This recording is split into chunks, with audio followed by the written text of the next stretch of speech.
Today on Running to Him. Older women are to be an example to younger women. Today we will read Titus, and we'll concentrate on verses chapter 2, verse 3. Titus chapter 2, verse 3 says, "Older women likewise are to be reverent in their behavior, not malicious gossips, nor enslaved too much to wine, teaching what is good." In verse 3, Paul describes contrasting actions that a woman either needs to avoid or to foster. The first action is to be reverent. Reverence is an attitude and an action. Now, if we attended an Orthodox Church, we'd see the people acting differently than in Protestant churches. As people entered the church, they would go to the icons in the Nave, and that's the church's foyer, and they would bow, cross themselves at each icon, and gently kiss it. They are venerating, meaning recognizing that whoever is depicted on the icon and the life they led is worth emulating in their own lives. There are other reasons as well, which we will not get into here.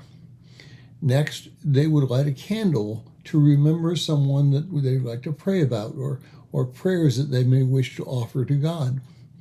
There are no coffee machines, no bulletin boards advertising coming events. They are there to worship, and when they enter the sanctuary, there is minimal conversation. Reverence is the action of responding to the majesty of God. Reverence must be taught, as we tend to be self-centered and not reverent. Everybody likes to gossip. It's probably built into our sinful nature. But the Greek goes well beyond passing little tidbits of information. The adjective translated malicious gossip comes from the word devil. When we gossip to hurt someone, we do Satan's work. We demean a fellow child of God. Enslaved to much wine is a very interesting phrase. First, enslaved is a passive verb. Now, we might think that this addiction is done to us and we are not responsible. Something that is taught in counseling circles is that addiction is done to us, not something we do to ourselves. But the verb comes from the word doulos, meaning the type of enslaved person who voluntarily places themselves into service to someone else. Paul calls himself a doulos of Christ, Romans 1:1. We become enslaved to wine or alcohol because we give ourselves to its addictive power.